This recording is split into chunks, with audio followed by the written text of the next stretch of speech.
ये जो भारत मुक्ति मोर्चा है वो SC, ST, OBC और माइनॉरिटी के लोगों को जगाने का काम कर रहा है।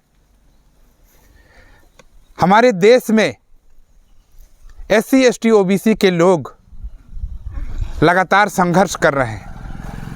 SC के लोग अलग संघर्ष कर रहे हैं, ST के लोग अलग संघर्ष कर रहे हैं, OBC के लोग अलग संघर्ष कर रहे हैं, माइनॉरिटी के लोग अलग संघर्ष कर रहे हैं। सारे के सारे लोग संघर्ष कर रहे हैं और सारे के सारे के जो लोग हैं वे लोग शोषित और पीड़ित भी हैं। और शोषित और पीड़ित क्यों हैं? क्योंकि हमारे देश में 3.5% के लोग हमको शोषित और पीड़ित कर रहे हैं। और ये 3.5% लोग हैं कौन? हम लोगों को जानना समझना बहुत ज़्यादा ज़रूरी है। हम लोग इतिहास में पढ़ते हैं, इतिहास गवाह है कि हमारे देश में सबसे पहला आक्रमण आर्यों का होता है। ये जो आर्य लोग हैं सबसे पहला आक्रमण करते हैं और आज 2000 यहाँ पर 24 चल रहा है, 2024 साल तक आर्य लोग यहाँ से वापस गए नहीं हैं। और यही जो आर्य लोग हैं उन्होंने हम लोगों को गुलाम बनाया है। तो ये आर्य कौन है उसको हम लोगों को पहचानना होगा। और पहचानने के लिए क्या करेंगे? पहचानने के लिए हम लोगों को एविडेंस देखना पड़ेगा, आर्कियोलॉजिकल एविडेंस देखना पड़ेगा, हिस्टोरिकल एविडेंस देखना पड़ेगा। तो सारा का सारा चीज़ हम लोगों को खंगालना पड़ेगा, देखना पड़ेगा, उसके बाद में डिसीजन लेना पड़ेगा। तो मैं आप लोगों को बताना चाहूँगा, स्वामी दयानंद सरस्वती 1885 में आर्य समाज की स्थापना की और आर्य समाज की स्थापना करने के साथ में उन्होंने बताया कि हम लोग आर्य लोग हैं।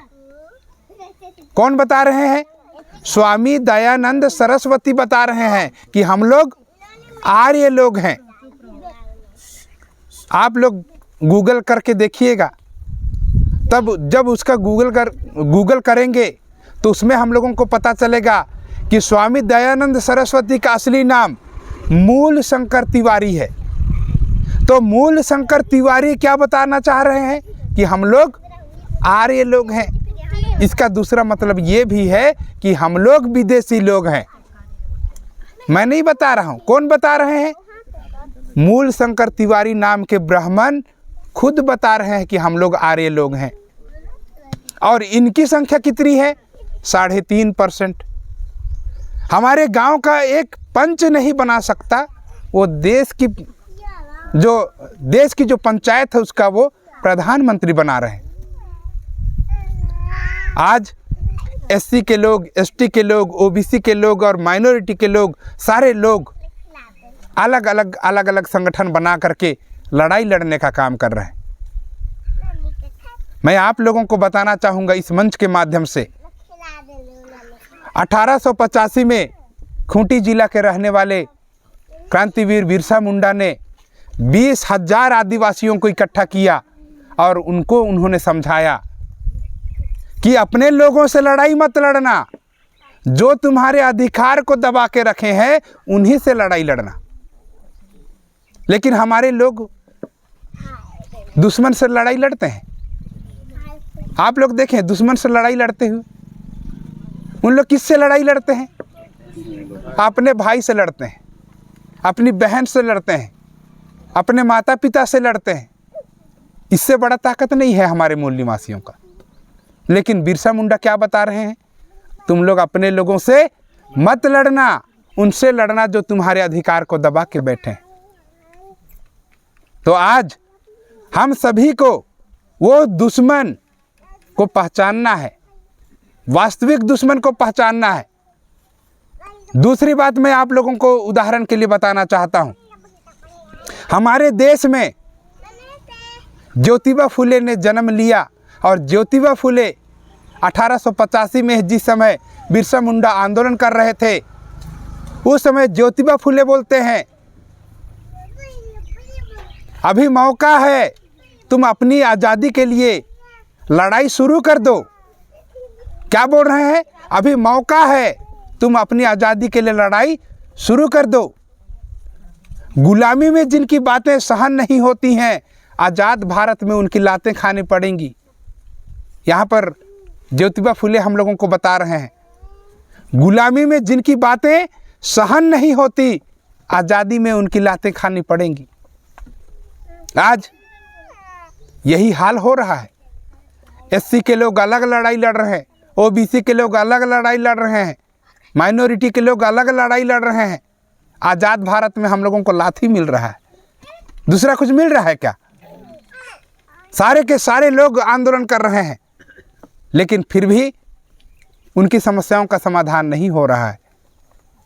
बाबा साहब ने शेड्यूल कास्ट फेडरेशन के भाषण में कहा, केवल तुम लोग आदिवासी लोग इकट्ठा आ जाओगे तो तुम्हारी समस्या का समाधान नहीं होगा। केवल शेड्यूल कास्ट के लोग अगर इकट्ठा हो जाओगे तो तुम लोगों की समस्या का समाधान नहीं होगा। एससी एसटी को चाहिए कि वो ओबीसी को जोड़े। बाबा साहब ने वहाँ पर हम लोगों को संगठित होने का संदेश दिया और बाबा साहब ने हम लोगों को संगठित करने के लिए 6,743 जाति के टुकड़ों को उन्होंने संवैधानिक पहचान दिया और संविधान में उन्होंने हम लोगों को जोड़ने का कोशिश किया। आज हम सभी लोग बिखरे हुए हैं। हम लोग बिखरना नहीं चाहते थे, लेकिन मनुस्मृति ब्राह्मणों ने लिखा और ब्राह्मणों ने हम लोगों को जातियों के टुकड़ों में बांटा। ये जातियां क्या है मैं आप लोगों को बताना चाहता हूं। जातियां समाज को तोड़ने का हथियार है, हम लोगों को गुलाम बनाने का हथियार है। इसको एक तरीके से हम लोगों को जानना होगा। मान लिया जाए मैं जाति को समझाना चाहता हूँ।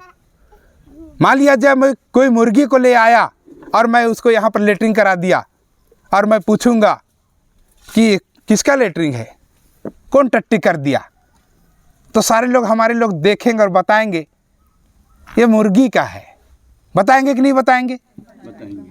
उसके बाद में मैं बकरी को ले आऊँगा, बकरी को लाने के बाद में मैं फिर यहाँ पर उसको लेटरिंग करा दूँगा, फिर मैं पूछूंगा कि किसका लेटरिंग है, तो हमारे लोग तुरंत बताएंगे ये बकरी का है। बताएंगे कि नहीं बताएंगे?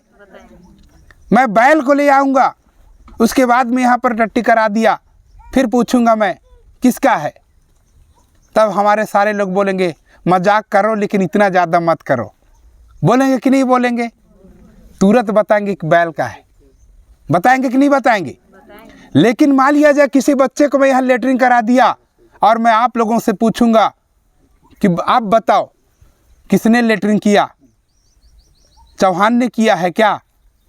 बता पाएंगे? नहीं बता पाएंगे। मान लिया जाए चौहान ने किया, ठीक है, उराव ने किया है बोलूँगा तो आप लोग मानेंगे? कंवर लोग किया है बोलूँगा तो मानेंगे? नहीं मानेंगे। इसका मतलब क्या है? मनुष्य में कोई भी जाति नहीं होता है, लेकिन ब्राह्मणों ने जानवरों का जाति को इंसानों के ऊपर में थोपा और हम सभी लोग अपनी जाति पर गर्व करते हैं। मैं आप लोगों को इस मंच के माध्यम से बताना चाहूँगा, जाति गर्व नहीं गाली है। जाति गर्व नहीं गाली है, और गाली को हम लोगों को स्वीकार करना नहीं है। आज पूरे देश में एससी एसटी ओबीसी का डीएनए रिपोर्ट आया, 21 मई 2001 को आया, और उसको लाने वाले माइकल बामसाद ने ये काम किया।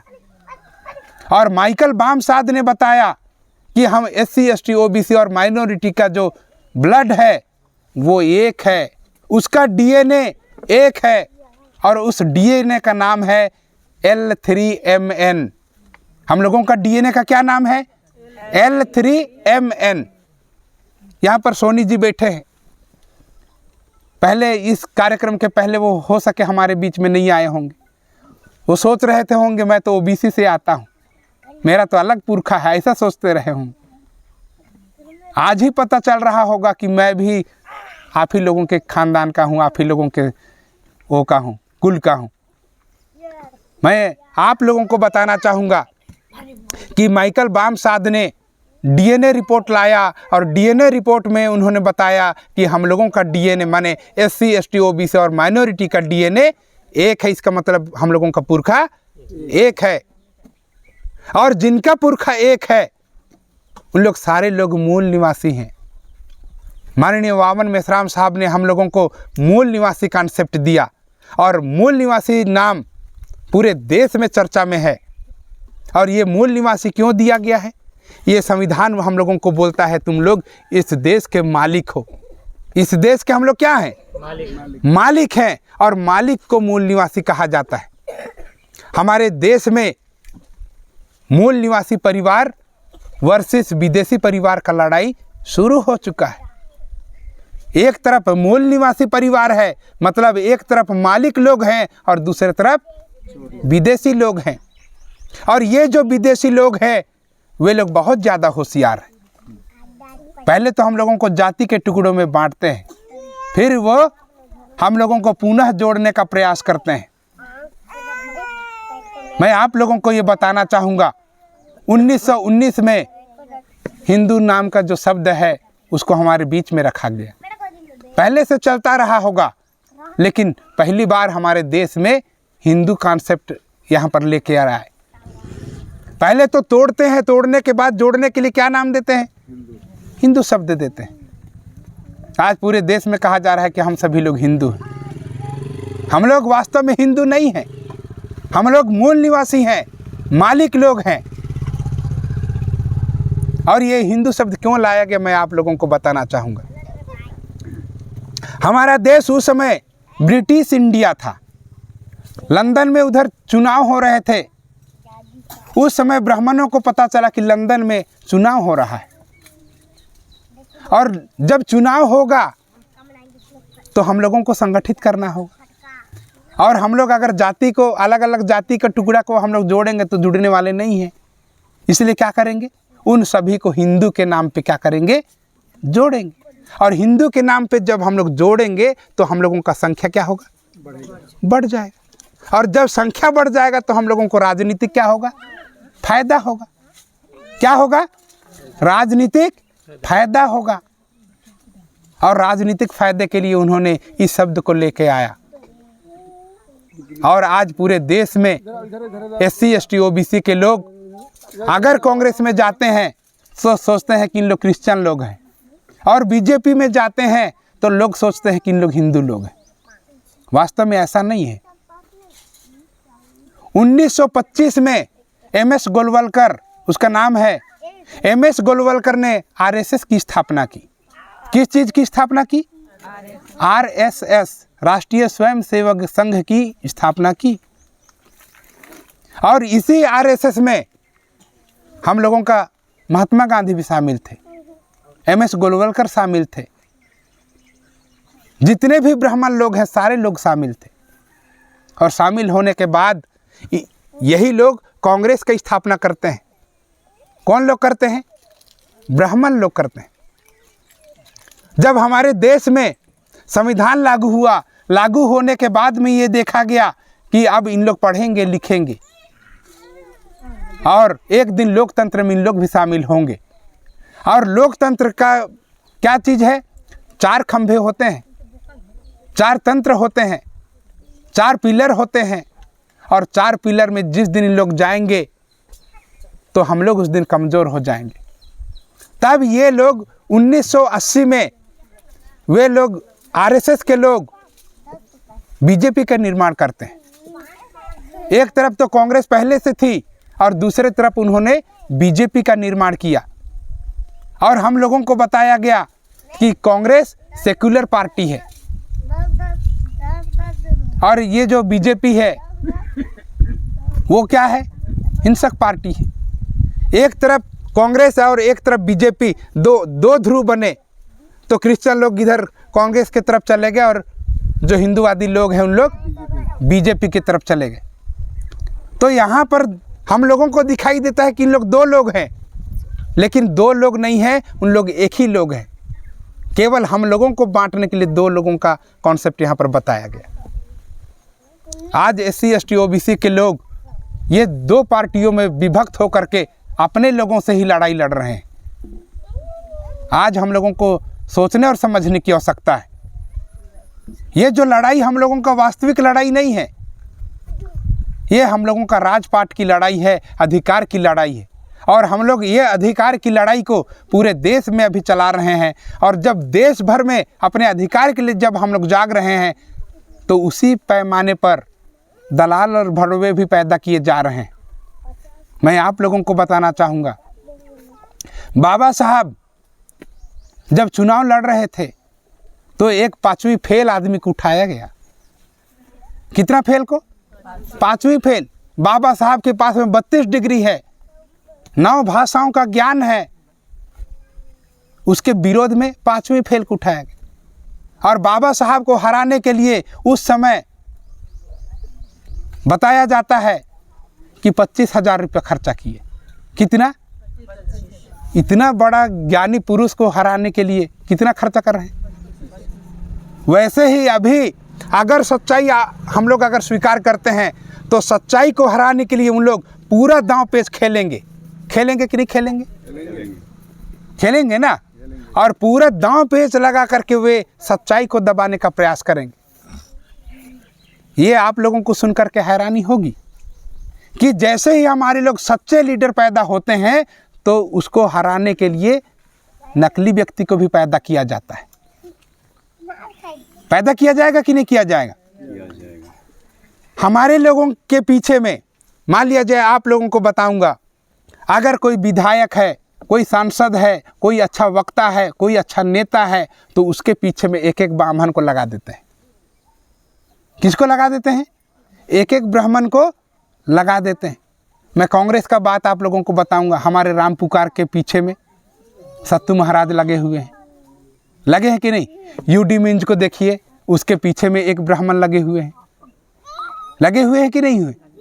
फिर उसके बाद में अभी हमारे विष्णु साय के पीछे में, उसके पीछे में भी ब्राह्मण लोग लगे हैं। माने हमारे लोगों को सामने करते हैं और अपने लोग उसके पीछे में छिपोए रहते हैं। और छुप करके उन लोग हथियार के रूप में हमारे लोगों को उपयोग करते हैं।